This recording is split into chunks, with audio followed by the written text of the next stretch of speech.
Hey guys, welcome back to today's video. Today is Thursday, March 10th, 2022, and today we're going to be taking a look at President Joe Biden's approval rating and the possibility that it might be down in its decline, moving further and further to a position in which Joe Biden could actually be approved of nationwide.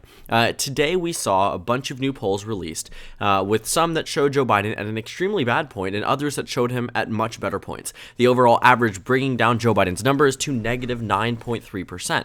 And negative 9.3% isn't bad for Joe Biden in comparison to being down negative 14, but it definitely isn't good. It's nothing that the Democratic Party wants, and by the time they reach November, I think that they would hope that Joe Biden is approved of. Now, taking a look at the most recent poll Rasmussen reports, it shows Joe Biden down about 21 points. I honestly think they just throw out numbers in order to skew the average away from the Democratic Party and President Biden. It was very evident that, during the final few weeks of President Trump's term, that he was extremely unpopular. The insurrection was, in many people's eyes, his fault. People attributed Donald Trump with what happened on January 6th, and all of those things sort of pushed the American public further and further away from him to a point where on the final day of office, Donald Trump was disapproved of by a net negative 19 nationwide, meaning 18 to 19% more Americans disapproved of the job that Donald Trump was doing as president than they did approve. Except Rasmussen reports actually came out with a number, and this again was in the same exact time frame that showed Donald Trump up 1 point when it came down to net approval. So again, I really don't necessarily take this to be a truly accurate number. And if you're looking at the rest, they don't really match anything besides maybe Harvard-Harris, which is now an outdated poll, and I don't exactly believe that they are extremely accurate when it comes down to a lot of their other data.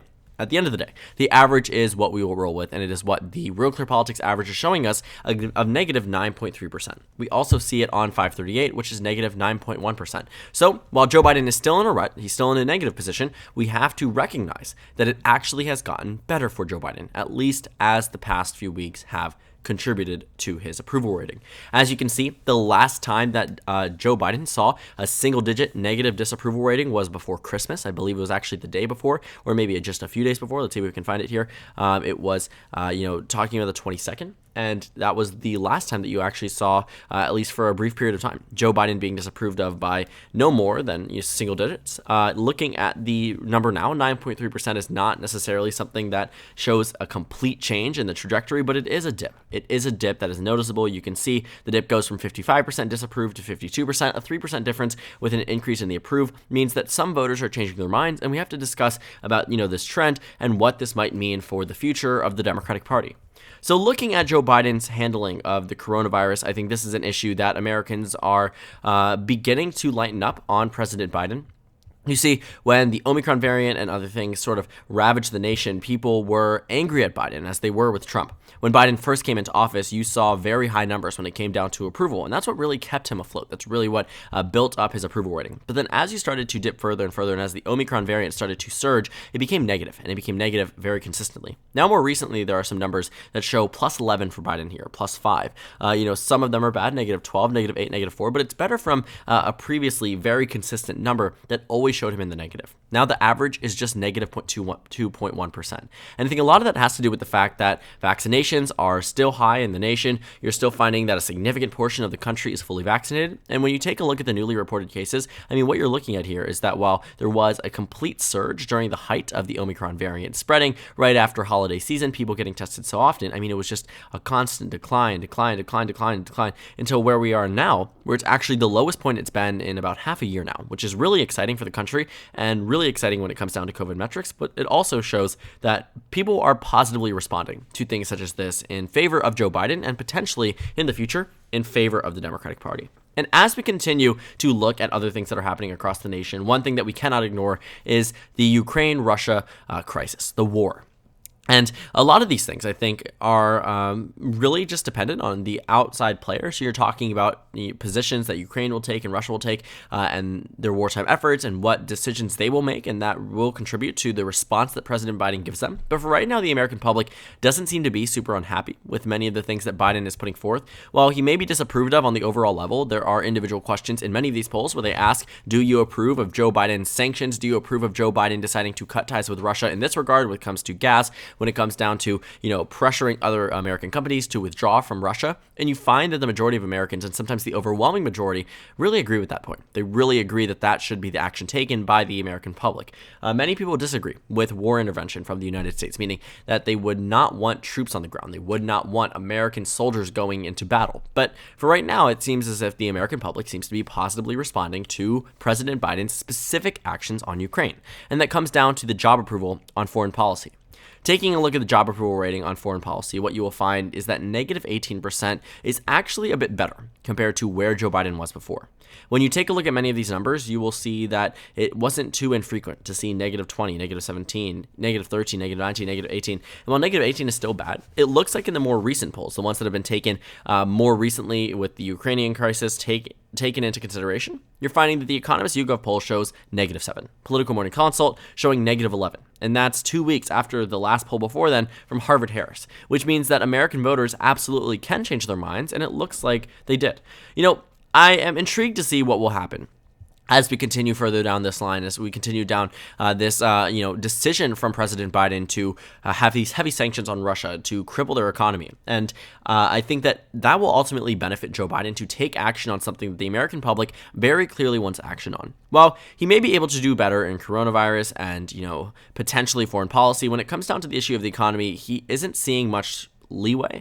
You see, looking at older polls, you're finding that negative 22, negative 25, negative 24 was the average. It has more recently gone up to negative 8, negative 15, negative 5. And it's crazy to think about, we're talking about good increases to negative 8, negative 15, negative 5, but it's better than being down in the low 20s. And I think that also could be seeing some type of increase when it comes down to Joe Biden himself. In addition to that, when we're taking a look at the issue of immigration, we're not really seeing much changes. But the point is that in some of these other groups, you're seeing foreign policy, you see it in immigration, you see it in the coronavirus, that Joe Biden is narrowly increasing, and his approval rating also is narrowly increasing. You see, these things match up on 538 and Real Clear Politics for a reason. The point is that Joe Biden, no matter where you look at, no matter which polls you decide to take into account, take into consideration, Joe Biden's approval rating is getting higher.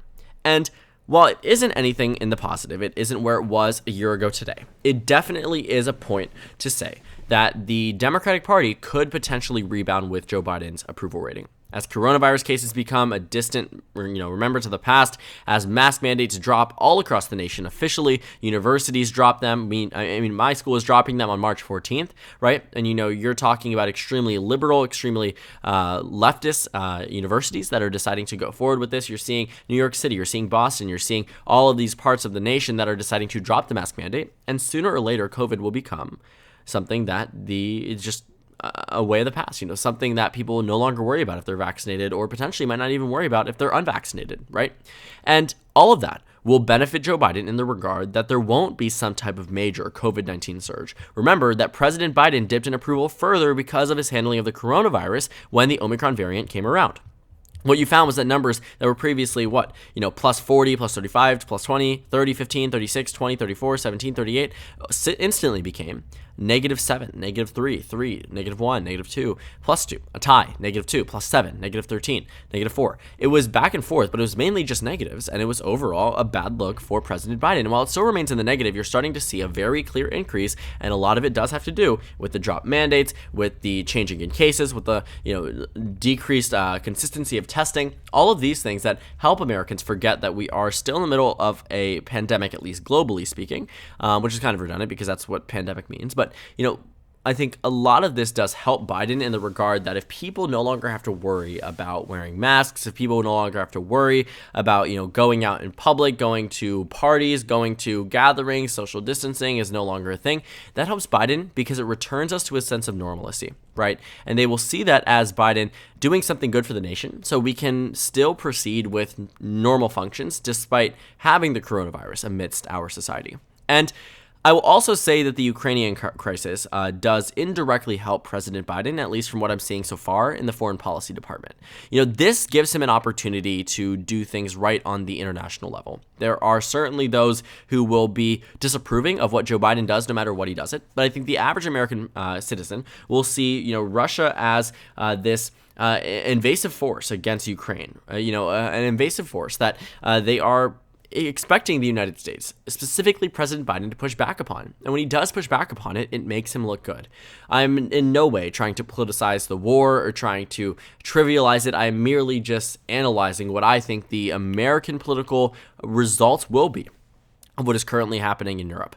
And I think that President Biden, as we've seen in some of the more recent numbers, is going to benefit from the situation simply because it gives him more of an opportunity to lead. Right now, he's been in a pretty stagnant position when it comes down to approval. People don't really know what's happening. All they know is that their gas prices are getting worse. And it actually doesn't really make that much sense that President Biden would be raising when gas prices are increasing 10, 20 cents every single week. But again, people value other things over just simply the gas prices. And knowing that Russia is one of our major exporters and seeing that there's bipartisan support in getting rid of Russia as a major exporter into the United States, or I guess major importer of oil and gas, these are things that will end up being disregarded when it comes down to President Biden. People look at the gas prices and say, while it is bad, we see why. Joe Biden didn't really have much of an excuse before. I think that, while it was very obvious that it was because we were returning to our sense of normalcy, that we were returning to being out and about and going places, at the end of the day, it still looked bad for President Biden. But right now, I think that there is a pretty consistent understanding, at least across a good amount of Americans, that, Russia was the main reason why we had this energy dependence on them. And, we no longer have them. And thus, we need to become independent and focus on ourselves. And to open up some of those reserves, they might potentially empathize with Joe Biden when it comes down to his decision to speak with Venezuela now. At the end of the day, the American public both simultaneously wants to support Ukraine and also have low gas prices. But right now, it doesn't seem like they are punishing Joe Biden as much as they otherwise might had the Ukrainian crisis not occurred, which is exactly why a lot of the numbers that we are seeing now in almost every regard are starting to increase. So what does this mean for Democrats? I mean, it doesn't tell us that they are automatically going to win control of the House. It doesn't tell us that they're going to hold on to control of the Senate, but it is a good sign. It is a good sign because it gives the Democratic Party hope, and it tells the Democratic Party that potentially speaking, they could hold on to the Senate, and they might be able potentially, and this is a big if, not the favorite, potentially hold on to the House. It is no longer outside of the realm of possibility, especially considering the brand new maps that have been confirmed that the Democrats do hold on to the House. It isn't likely by any means, but it isn't the least likely thing that we're going to see. In 2010, had you said that, it would have been very unlikely. 2014, very unlikely, right? 2022, however, despite it being a year in which, the president is disapproved of by an even higher rate than 2010, a year where the Republican Party won 63 seats in the House of Representatives from the Democratic Party, in addition to what they already had. I mean, it is just fascinating to see how Biden's disapproval doesn't translate into Republican Party vote share, and how if Biden is to improve, Democrats on the generic ballot might as well. They haven't had some type of major increase or influx in support, but the most recent polls from YouGov and Morning Consult actually put the Democrats ahead by 5 and 2 points. That's unheard of. To have Democrats ahead in the generic ballot is something that is expected to be unlikely, and that's why the average doesn't show that, because the average isn't going to skew for just these two individual polls. But it is just an interesting point to see that Democrats are up in at least some polling data. In 2018, Republicans, I believe, only led in one poll, and it was one poll from Rasmussen reports. Beyond that, Republicans didn't really have much of a shot when it came down to the generic ballot. And Democrats really didn't go into 2022 expecting to win either. They had a lot of last-minute victories when it came down to redistricting, when it came down to Joe Biden, and now they are getting, again, potentially another break when it comes down to his approval rating, when it comes down to President Biden and his reflection on the Democratic Party's ideals and the Democratic Party as a whole. When the midterms come around and people are going out to vote and making a decision, they're going to ask themselves, do I approve of President Biden? Do I like what the Democratic Party has done? Do I approve of the Democratic Party? And do I like this candidate, the Democrat, more than the candidate, Republican? And that's a lot of questions, and that's a lot of things that people are going to need to ask. And the Democratic Party, I can guarantee you, is going to suffice so much better if they can check off 3 out of the 4 questions and say, we definitely have a more positive view now, and potentially even a positive view of both Democrats and Joe Biden. The only real thing is that they are going to need to focus heavily on some of these swing districts, some of these swing Senate seats, and swing governor races. There are a bunch of close things up in 2022, and every single vote will matter. And the Democrats could very well recognize that, but they need to get through some of these earlier humps, such as President Biden's approval rating, which it looks like they might be. Now, tomorrow's polls could come out and release and show a complete different result from what I currently see, and I think that would be interesting to see. I mean, just American politics fluctuates every single day. One day could look completely different from the other, but I don't necessarily know if that's going to happen. I think that as this nation starts to heal from COVID-19 and as the war in Ukraine begins to push further and further, gives Joe Biden more opportunities to lead as a person, to lead as a president, and I think that will ultimately end up benefiting him at some point later down the line. And I think, looking at the approval, the subtle change is noticeable enough for me to cover it, but I don't think this is the end by any means. I think this is a continuation and very well could be that rebound point for President Biden and potentially the Democratic Party in these upcoming November elections. So thank you guys so much for watching this video. Make sure to comment down suggestions below. Subscribe on the left if you haven't already, and check out the Instagram and Twitter. At the bottom left of the screen, there's also a Discord server for you to go ahead and join. On the screen, there's a video you can watch, and then a playlist for my 2022 election analysis videos. Again, thank you guys so much for watching, and I will see you all later today.